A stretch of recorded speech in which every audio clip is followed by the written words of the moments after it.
हवा में इतनी सर्दी थी कि सांस लेना भी मुश्किल लग रहा था।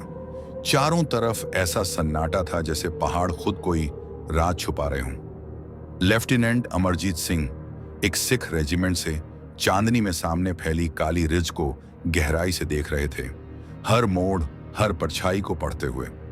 छमकोट अब पीछे छूट चुका था। कुछ घंटे की नींद, ठंडी सूखी रोटियां और पहरे बदलते वक्त मिले चंद सुकून के पल, अब वो सब जैसे खामोश साए बन चुके थे। एक भुला हुआ रास्ता जो उन्हें तितवाल की ऊंचाई की ओर ले जा रहा था।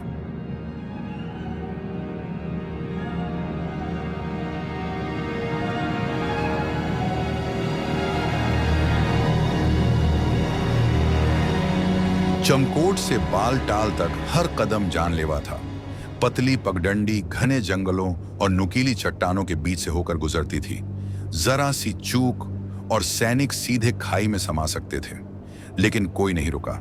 पेट में भूख की आग जल रही थी। राशन तो कल ही खत्म हो चुका था, मगर किसी ने शिकायत नहीं की। हुक्म साफ था, सुबह से पहले ऊंचाइयों पर कब्जा करना है। घंटों बीत चुके थे। फिर पीछे से एक धीमी सी आवाज आई, सर, पिछली टुकड़ी से संपर्क टूट गया है। अमरजीत ने बिना वक्त गंवाए हाथ उठाकर सभी को रुकने का इशारा दिया। उन्हें पता था कि यह रुकावट कीमती वक्त ले जाएगी, लेकिन रात अब भी उनके साथ थी। सुबह की पहली रोशनी से पहले उस पहाड़ी पर तिरंगा लहराना जरूरी था।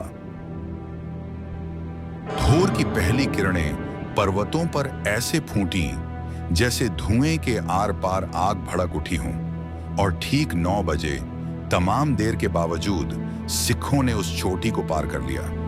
उनके सामने तितवाल था, खामोश, बेखबर, मानो किसी को भनक तक न हो कि मौत अब उसके दरवाजे तक आ पहुंची है। दुश्मन ने उत्तर दिशा से हमले की कल्पना तक नहीं की थी। अचानक हुए इस प्रहार से वे घबरा गए।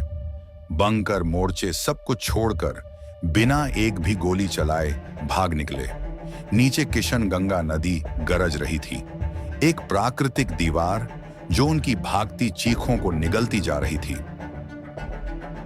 9:30 बजे अमरजीत अपने साथियों के साथ उस उजड़े गांव में दाखिल हुआ। टूटी दीवारों से अब भी धुआं लिपटा हुआ था। हवा में जले हुए लकड़ी और राख की गंध फैली थी। यह गांव पिछली घुसपैठ के दौरान जला दिया गया था, मगर इन जली बुझी दीवारों के बीच उन्हें कुछ ऐसा मिला जिसकी उम्मीद नहीं थी।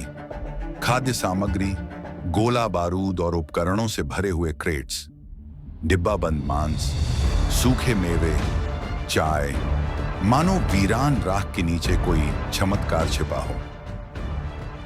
जब पहली मद्रास रेजिमेंट दक्षिण की ओर से पहुंची, जैसा योजना के तहत तय था, उन्होंने बेअरी की पहाड़ियां सुरक्षित कर ली थीं, तो उनके चेहरों पर राहत साफ झलक रही थी। वे सैनिक जो कई दिनों से बेहद कम राशन पर चलते और लड़ते आए थे, अब दुश्मन के ही भंडार में अपने लिए जीवन की उम्मीद पा चुके थे। लेकिन इस लूट के बीच एक और अनमोल खजाना मिला। दस्तावेज, नक्शे, आदेश और एक महत्वपूर्ण गुप्त सूचना का सार। दिनांक 13 मई। लेफ्टिनेंट अमरजीत ने वह कागज अपने कमांडिंग ऑफिसर को सौंपा। उन्होंने पढ़ते पढ़ते धीरे से कहा, यह वही साबित करता है जिसका हमें शक था। वे हमारी पोजीशन जानते थे, पर हमारे हौसले नहीं।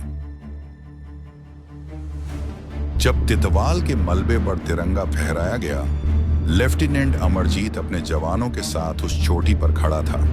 थके हुए, भूखे, जख्मी, लेकिन अडिग, अडोल, अजय। उन्होंने यह गांव केवल बल से नहीं जीता था, बल्कि साहस, चुप्पी और अदम्य इच्छा शक्ति से हासिल किया था। तितवाल महज एक सैन्य विजय नहीं थी, यह एक संदेश था। ये पहाड़ियां उसी की हैं जो उन्हें पाने का साहस रखता है।